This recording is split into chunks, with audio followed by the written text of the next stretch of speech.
It's Man Movie, and it's not just any episode of Man Movie. This is a very special Christmas/Hanukkah edition of Man Movie. It's kind of chilly in here. I mean, there's snow on the couch. As you can tell, yeah. Somebody left the podcast windows open, and the snow flurried in. It's been a winter wonderland here in the San Fernando Valley, and we thought we'd share it with you. And you're in for a treat. What do we have today, Chris? Today we have the greatest Christmas man movie of all time, Die Hard, the original, Die Hard 1. Yes. Possibly the greatest action movie set during Christmas of all time. John McClane plays a New York City cop. He's flying to Los Angeles to spend Christmas with his estranged wife and their 2 children. Uh-huh. So his wife has gotten this fancy job at this... I don't even know what they do. They're developers, I guess. Yeah. There was a lot of talk about them developing Sri Lanka. Yeah. She does a lot of... she faxes a lot of documents. Lyle went to the vault room to fax some documents. She should be back any minute. That's one thing that she does. In the late 80s, it was very impressive to fax documents. Yeah. Why don't we make it easy? I have a spare bedroom. Kids would love to have you at the house. They would have. I would too. He shows up at her office. They're in the middle of an awesome 80s Christmas party. Everybody's doing cocaine. People are having sex in offices. Everyone's just walking into random offices and either having sex or doing cocaine. Yeah, Bruce Willis is like, California. What do you... Just land of fruits and nuts. Here we are. Yeah, he doesn't say that, but he's thinking it, I bet. Yeah, I came from sane New York City. Yeah. Where everybody... Yeah, exactly. Everything's normal. Yeah, everything's normal in New York. I arrive in Los Angeles, and it's, it's a loony show. bin. Yeah. Which is true. L.A. is a loony bin. So John is waiting in his wife's office for the Christmas party to wrap up. And wouldn't you know it, Christmas Eve, the one night John's in Los Angeles...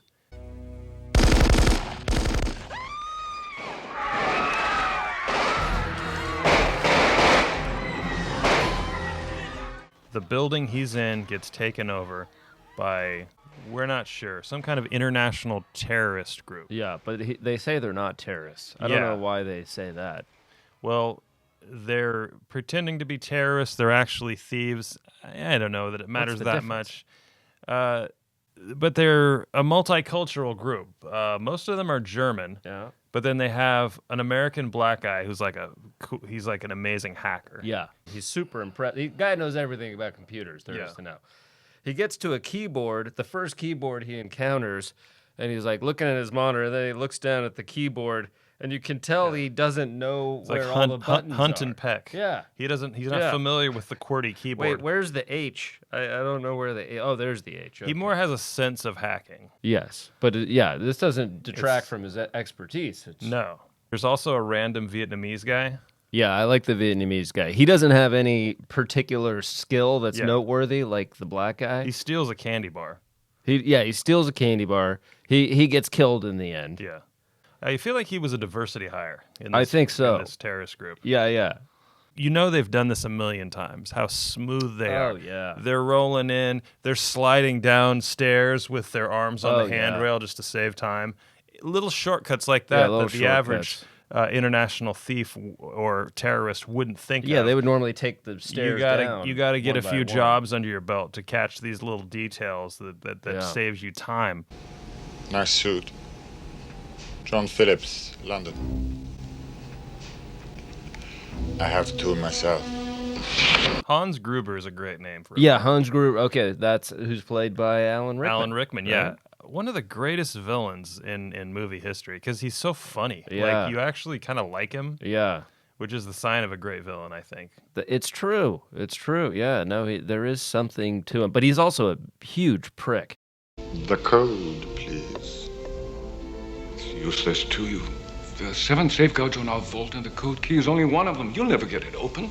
And then there's no reason not to tell it to us.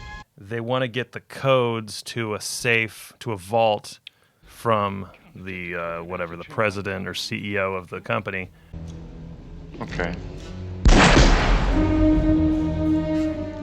We do it the hard way. You know, their plan is to get these codes and break into this vault and steal this money and make off into the sunset. They didn't count on one thing, though. They didn't count on New York's finest detective, John McClane, to be holed up in an office in the building. And he just turns their whole night into a nightmare. It was for them the nightmare before Christmas because of this Scrooge, this Grinch, John McClane. You won't hurt me. Oh, yeah? Why not? Because you're a policeman. There are rules for policemen. Yeah. That's what my captain keeps telling me. Yeah. He was preventing the presents from being delivered. They wanted to have non-negotiable bonds in their stocking. He's filling it with coal and dead Germans. That's right. That's right. Now I have a machine gun. Ho, ho, ho. It feels like there's this European versus American thing. You got the American and Bruce Willis. You got the European and Alan Rickman. You know my name, but who are you? Just another American who saw too many movies as a child. Another orphan of a bankrupt culture who thinks he's John Wayne, Rambo, Marshall Dillon. I was always kind of partial to Roy Rogers, actually. I really like those sequin shirts. And there's this tension there. Yippee-ki-yay, motherfucker. Come out to the coast. We'll get together, have a few laughs. John McClane is crawling through air conditioning vents. He's grappling down elevator shafts. He's swinging from fire hoses off the side of the building. He's wildly shooting machine guns in the air. He's picking these guys off, killing them off one at a time. And you know, the fight scenes never go on too long. They're really well choreographed. Like, I don't feel like they're ever milking anything. Yeah. They just get to it and move on to the next thing. Yeah, yeah. We had that false alarm, you know. They asked me, that goddamn computer sent you out on another wild goose chase. They've been chasing bugs in this system ever since they installed it. Carl Winslow made an Carl appearance. Winslow? He was the second lead character. He wasn't known as Carl Winslow yet, though. He was known as Powell, I think was his name. Yes, yeah. And this was pre-Family Matters. Yeah. He's just like a regular cop who Yeah. gets a call to check out Nakatomi Plaza. He doesn't suspect anything. He's roaming around. He's like, it's all fine. And then he heads back out. Yeah. And then, 8 Lincoln 30 to dispatch. 8030, go ahead. Yeah, that's a wild goose chase over here at Nakatomi Plaza. Everything here's okay. Over. But nobody has no place to go. Let it snow, let it snow, let it snow. Big goddamn fingers ain't crap! And then he's like, holy That's shit. impressive that he managed to get the body to land right on the hood of his car. That is very impressive. Yeah. Yeah. Welcome to the party, pal! Yeah, and the car was parked out a little bit of a ways. You'd have to, like, toss it. Yeah. Really toss it. But, you know, this is John McClane we're talking about. If the personal radio for help on this channel can hear me, acknowledge this transmission. Powell and John become kind of buddies. They're talking to each other on the walkie-talkie. Yeah. John's explaining to Powell what the situation is, and down on the street, Powell has to deal with every asshole in the world, like the main detective, the principal from Breakfast Club. Yes. This is Deputy Chief of Police Dwayne T. Robinson, and I am in charge of this situation. Oh, you're in charge. Well, I got some bad news for you, Dwayne. From up here, it doesn't look like you're in charge of jack shit. Yeah. Detective Robinson. He's a real moron in this movie. He's an idiot. Yeah, he doesn't know anything. I love when he's like, it's some crank in there. We don't even know what's going on. It's probably not a big deal. It's not a terrorist situation.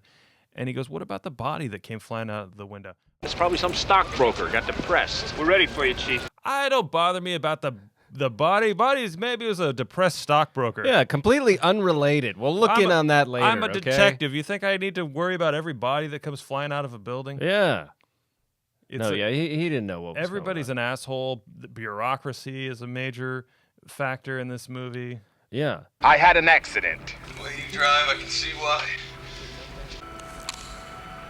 I shot a kid. He was 13 years old.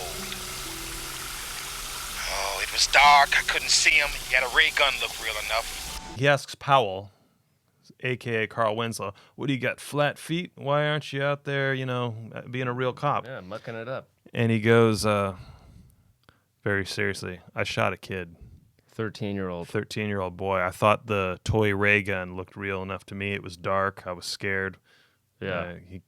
I assume he killed the kid. Yeah, I'm thinking he killed him too. You know, when you're a rookie, they can teach you everything about being a cop except how to live with a mistake. Then... But yet he's still a cop. He's still a cop. So obviously, in the 80s, shooting a 13-year-old boy wasn't a big enough offense to get you fired. It's a slap on the wrist. I don't even know that it was a slap on the wrist because then you find out he goes, well, ever since then I didn't have the heart to pull a gun on anybody ever again. Yeah, so he won't even kill terrorists. So he didn't get demoted. He chose to not be on the streets.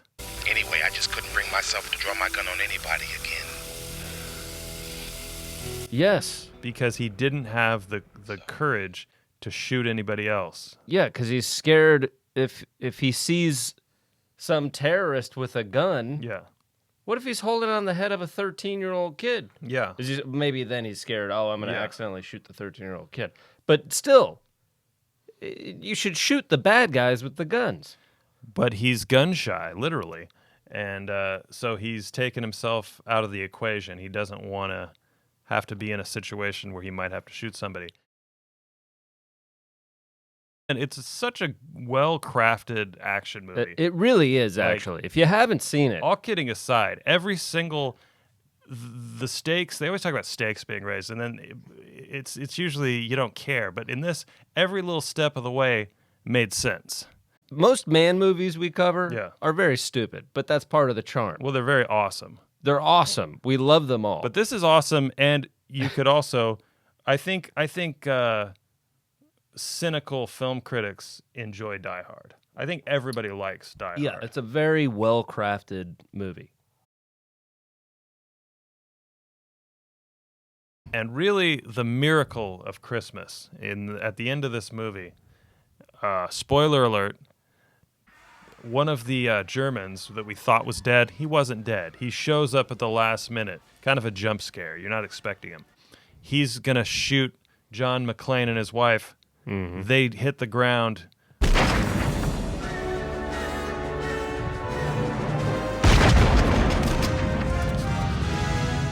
And then you just see bullets hitting this German. Who shot the German? Yeah, who shot the German? None other than Carl Winslow, Detective Powell, Officer Powell. Yeah. Holding a smoking revolver. Yeah. And he's got a sense of purpose. Like the music is swelling. I can kill again. Yeah.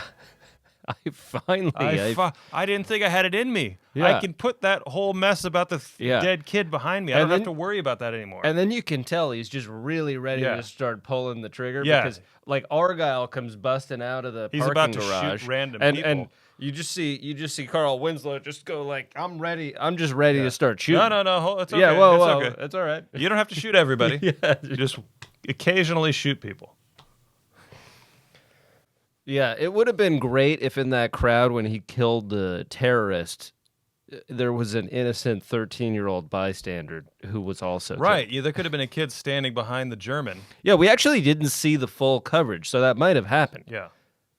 But that would even be more of him getting over this terrible fear that he has. He's like, oh, I've discovered I can still live with the idea of killing more 13-year-old children. Right. Yeah. When I shot that first 13-year-old kid, I never thought I would have the guts to shoot another kid again. Yeah. Now I know I'm beyond that. That mental block, I can put it behind me and live my life like a normal human being who shoots kids sometimes. It's in the past. It's going to It's happen. in the past. You've embraced this lifestyle. If you get through your life without shooting a 13-year-old kid, I'd like to shake your hand, Mr. Perfect. Yeah.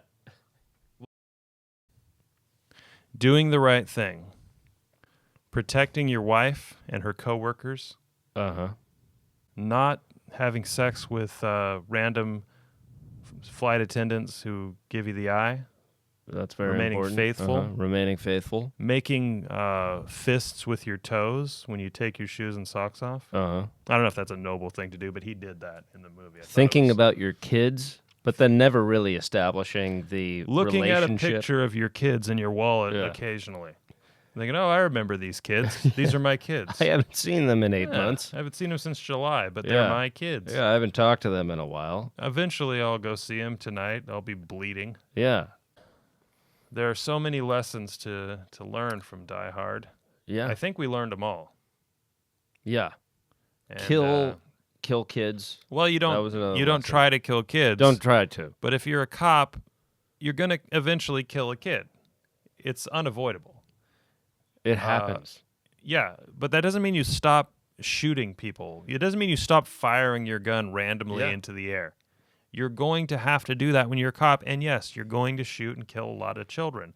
But eventually, you're going to also kill a bad guy. Yeah. It doesn't mean when you do kill your first 13-year-old that you honorably turn over your badge and resign from being a cop. That wouldn't be the honorable thing to do. No, it wouldn't be the honorable thing to do. So you continue firing away until you hit the intended target. Carl Winslow was wrong when he stopped.